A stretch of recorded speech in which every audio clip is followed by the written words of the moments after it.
Now at 10, Newton County authorities investigate a homicide after a body is found in a well. Plus, how high gas prices are impacting a Missouri food bank.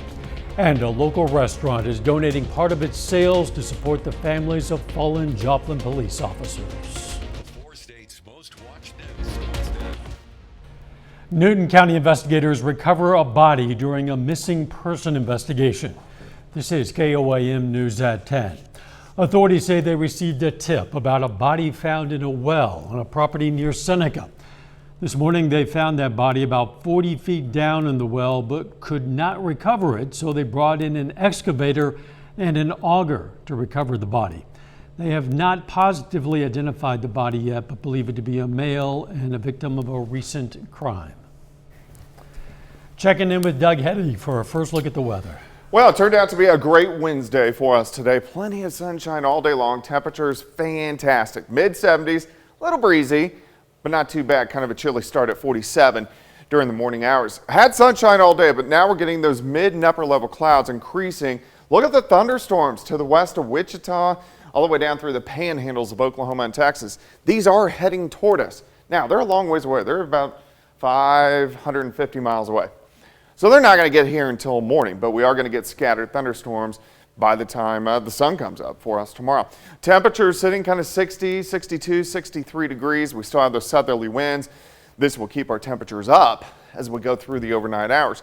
Thunderstorms to start the day, scattered thunderstorms through the morning hours, and then we'll get a little bit of a break, a few more popping up late in the day. Also, our severe threat going up for Friday. A lot to talk about here in just a bit. See you then.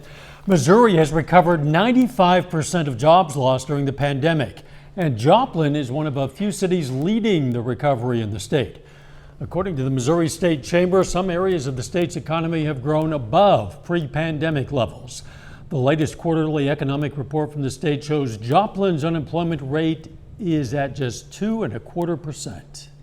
We have seen tremendous growth in our area and have fully recovered from the pandemic and are back up to our pre-pandemic numbers and are excited to be the community that's leading the state. Slifka says some factors that she believes have contributed to the abundance of jobs in Joplin are affordability, opportunities for growth, and networking. Missouri senators have approved a roughly $46 billion state budget. Negotiators now have a little more than a week to hash out differences between the House and Senate plans. House lawmakers left billions of dollars in surplus funding unspent. Senators used some of that money for local projects and more money for K-12 public school busing. The budget also includes a ban on using public funding to reimburse Planned Parenthood for caring for Medicaid patients. Prices at the pump are impacting an organization that feeds more than 70,000 people in southeast Missouri every month. Reporter Isabel Hansen has more. We definitely feel that the pain at the pump just like everybody else. Workers at the Southeast Missouri Food Bank organize boxes of food so they're ready to be delivered to 140 agencies across the region. Then the food bank's truck drivers travel 10,000 miles every month to distribute the food. So when freight and gasoline prices increase, it has a big impact on our service. Joey Keys, the food bank's chief executive officer, says right now it costs more than usual to serve the Southeast Missouri area. It is the donations that keep gas in our trucks, and that's what keeps us getting food to people in need and the agencies in these communities. And while the food bank's paying more for fuel, Keys says the folks who rely on the food also need to pay more for gas to drive to their local pantry. And we're still serving way more people than what we were pre-pandemic levels. So there's still a lot of people in the Southeast Missouri area that are struggling and have food insecurities. Sarah Garner says those people really rely on food banks and food service programs. And when they don't have them, then they're having to make decisions of whether or not they're going to spend their money on their medicines or on food. And so that's why it's so important for us to be able to get the food to our people in the region. Garner says every dollar donated can feed 4 people. A local business is showing its support for the Joplin Police Department. As you know, last month, 3 officers were shot. 2 of them died of their injuries. Well, now Old Chicago in Joplin is donating 20% of its sales to the Joplin Fraternal Order of Police to benefit the families of the fallen officers. We cannot be in business, we cannot feel safe, we can't feel that we are part of the community. We are a big family here in Joplin, and we just want to be able to support, especially when they lay their lives down for us. Old Chicago will continue this event through tomorrow. Students at Mcdonald County Schools have a new, more private option for getting help with mental health concerns. The Ozark Center donated privacy pods to the school district. The pods are 4-foot by 7-foot glass booths with electrical outlets, air circulators, and dimmable lighting. They also have sound dampening features. Students can use them with counselors to talk in a more private setting or use them alone to just decompress. Officials say students appreciate that they don't look like a therapy office. So it's kind of a relief to have just a really quiet place for students to go that I know is confidential. Before, I would just have to sit on sound machines and rely on, hey, you need to go to class. But now it's just kind of been a relief to know that I have a private place. And 2 of the pods have been installed at McDonald County High School. Fletcher Auto Group in Joplin today made a great big donation to a local charity. The company donated more than $18,000 to the Ronald McDonald House. They've had a relationship for more than 8 years now. The funds will help continue the charity's mission to support families in need. It really speaks to the commitment of our community and the people in it and our region as to how they feel about Ronald McDonald House of the 4 states. And it's reassuring that our charity and its programs will continue. Fletcher Auto Group has now donated more than $100,000 to Ronald McDonald House over those 8 years. Coming up, details on a recall of more than 120,000 pounds of ground beef, plus the nation's top infectious disease expert clarifies remarks about the state of the pandemic in the U.S. Hey, better check that ground beef in your fridge or freezer. More than 120,000 pounds of ground beef products are being recalled because there are concerns that they could be contaminated with E. coli. The beef was carried by brands including Thomas Farms, Nature's Reserve, and Market Side Butcher. Manufactured between February 1st and April 8th. If you have any of that beef, you need to throw it out. Apple has officially opened its online self-service repair shop online that sells parts for people looking to fix their phones. Some of the parts and tools it'll offer are iPhone screws, cameras, batteries, and more. Now, previously, customers had to use the company's in-house repair service or other authorized outposts. A new study from investment firm Charles Schwab shows the younger generation is already stashing away cash in their mid-20s.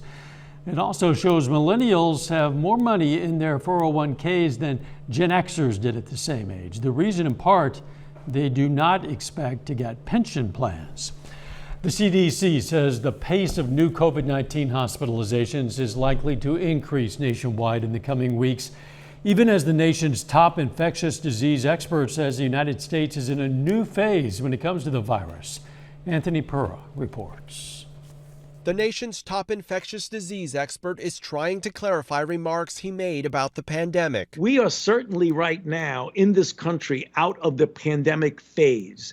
Namely, we don't have 900,000 new infections a day. After making those comments on PBS NewsHour, Dr. Anthony Fauci, President Biden's chief medical advisor, is telling CBS News the pandemic is not over, but that the U.S. is in a decelerated and much more controlled phase of the pandemic. The comments come as the CDC predicts new COVID-19 hospitalizations will likely increase nationwide in the coming weeks, following an uptick in cases recently. On Tuesday, Vice President Kamala Harris became the latest high-ranking official to test positive. She is now taking the antiviral pill Paxlovid. Paxlovid is a really important step in our ability to fight this pandemic. The CDC says the virus has already infected more than half the U.S. population and 75% of Americans under 18. A top FDA official released a video statement responding to suggestions that the agency is delaying its review of vaccines for children under 5. Being thorough absolutely does not mean we are delaying review of these vaccines. We're going to move with all expediency without sacrificing our standards to complete our evaluations. On Tuesday, Pfizer asked the FDA to authorize a booster shot of its COVID-19 vaccine for children ages 5 to 11. Less than a third of that age group is fully vaccinated. Anthony Pura, CBS News, San Diego. Dr. March suggested the reason for the delay in vaccines for children under 5 is that the agency is lacking data from the vaccine manufacturers. The Missouri Department of Conservation is out with a report on chronic wasting disease among deer in the state. The department sampled more than 32,000 deer and found 86 tested positive for the disease. In southwest Missouri, 4 cases were found in Berry County, 1 in St. Clair County, 2 in Cedar. Chronic wasting disease is a fatal illness for deer that's been slowly spreading across Missouri. It's not known to be dangerous for humans. A little bit later, some 4-legged friends showed up at Carthage High School for an event to raise money for graduation. Plus, it looks like thunderstorms increasing for us by the morning hours. We're going to look at that coming up.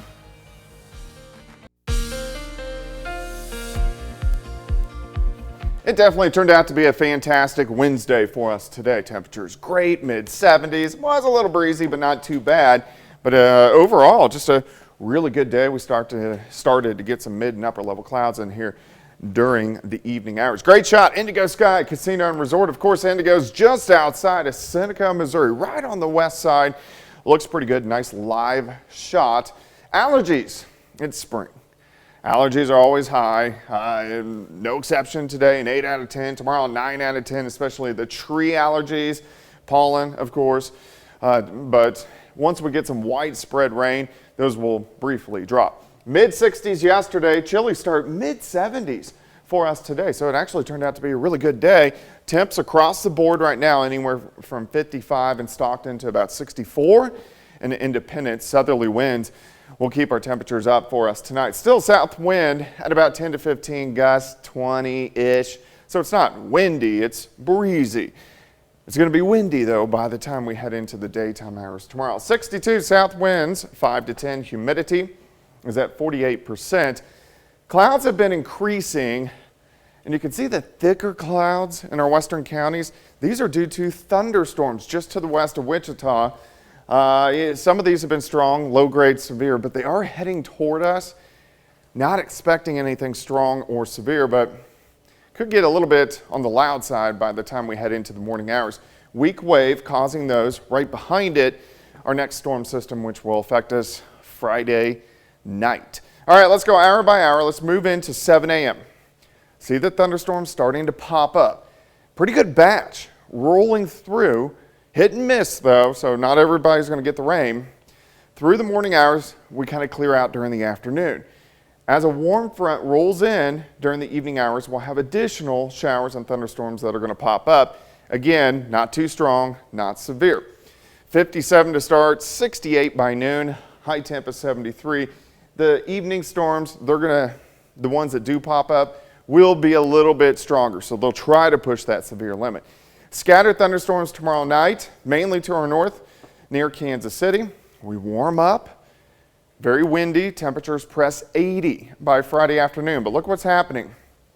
Our cap, our lid is busting by the time we head into Friday evening.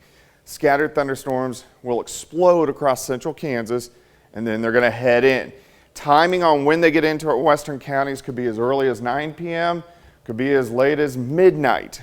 But through the night, we're going to see bands of showers, thunderstorms. They should weaken some by the time they get into southwestern Missouri, but still have that threat to be severe.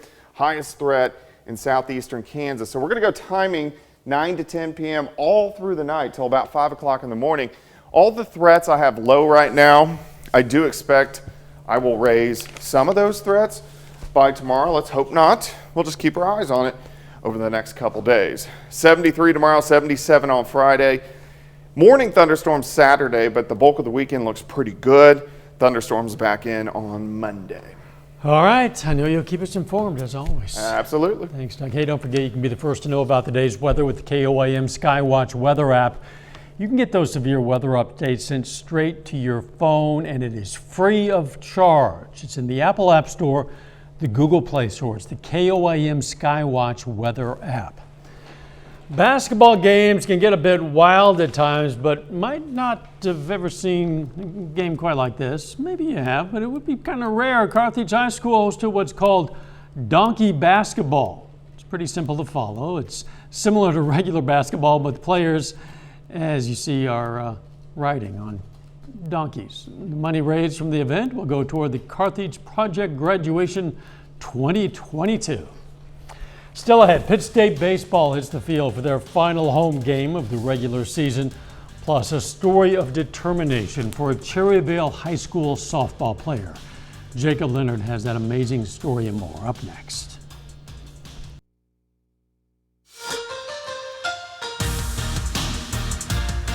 The Pittsburgh State Gorillas are in the final week of the baseball regular season. The Gorillas play at home for the final time in the regular season with a non-conference game against Missouri S&T. Now, PSU trying to make it 4 straight wins after sweeping Newman last weekend. Zach Nagel getting the start for PSU. Strikeout there ends the second inning. Third inning, defense working behind him. Check out Cruz Aranda. Spinning and throwing right on the money for the out. Great play there from Aranda. Now Nagel back to work. Big bender for the strikeout. Game still scoreless. Now, Gorillas get on the board in the bottom of the third. Garrett McGowan pulls one into right. That scores Austin Bonnell and Mason Hartman. Give Pitt State a 2-0 lead. Then Austin Bonnell catches fire. Next inning, 2 runners on. Bonnell drives it deep to left center over the wall for the 3-run jack.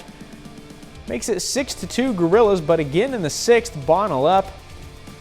I think this might have went over the scoreboard. Got all of it. Austin Bonnell, 2 home runs, 4 RBIs today. Gorillas win at 12-7. They've now won 4 straight, heading into a big weekend series against Washburn. It's a big series for us to go out and play well. You know, we have a lot of work ahead of us and a really good team in Washburn, but we're trying to play at home next week, and the only way we play at home is if we win some games. We don't want to go on the road next week. We've been on the road. This will be the 3rd weekend in a row we've been on the road, so we'll look forward to finding a way to win a game or 2 and come back and play at home. Missouri Southern baseball also in action tonight. They're on the road against Drury in their final non-conference game of the season. And Matt Miller goes 2 for 5 with the go-ahead 3-run homer in the 6th. Lions win it tonight 8-6. Southern begins a 3-game series at home against Missouri Western on Friday.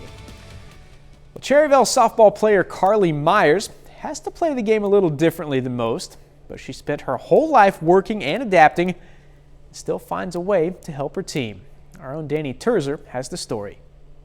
Carly Myers doesn't let anything stop her from going after what she wants. Everything that I thought I couldn't do, I just figured something out. Carly is a really neat kid. She's amazing. She's probably one of the happiest kids I've ever known.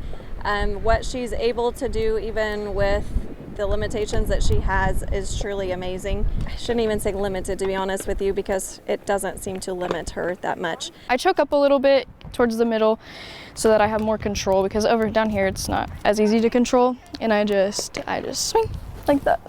Myers plays outfield for the Cherryvale Chargers. She was born with one arm. I just adapted as I grew up. My biggest difficulty, I would say, just seeing how other people do everything. I had to know, like, I'm gonna have to learn to do things different and adjust in my own way.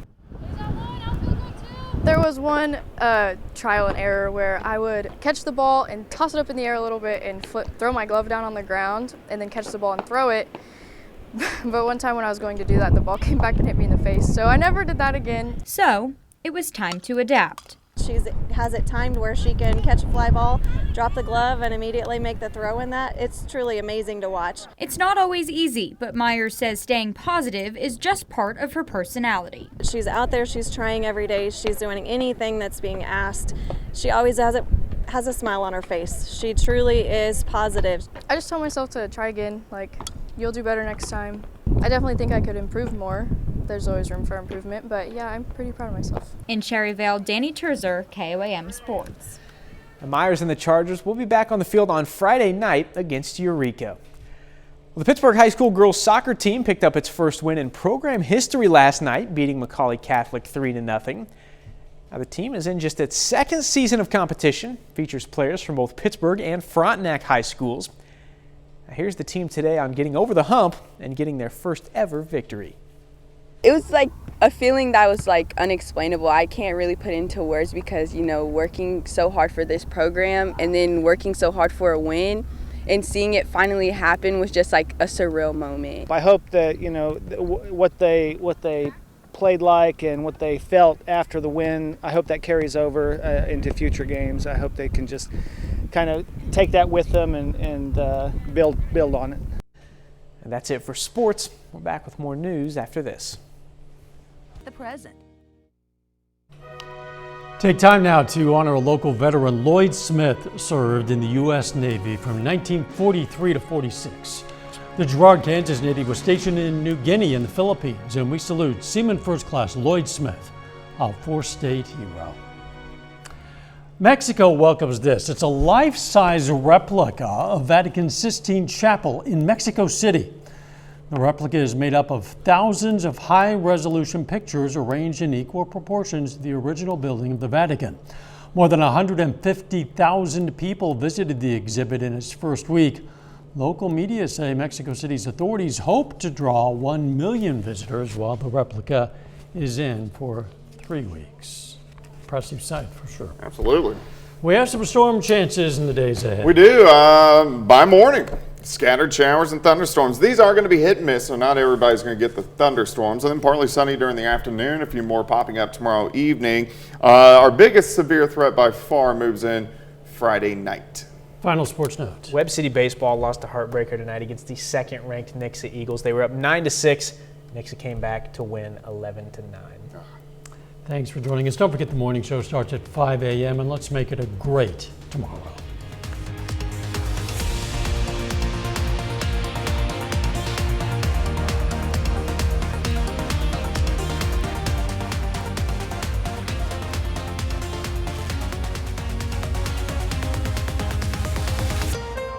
Salon service is provided by the Wild Side.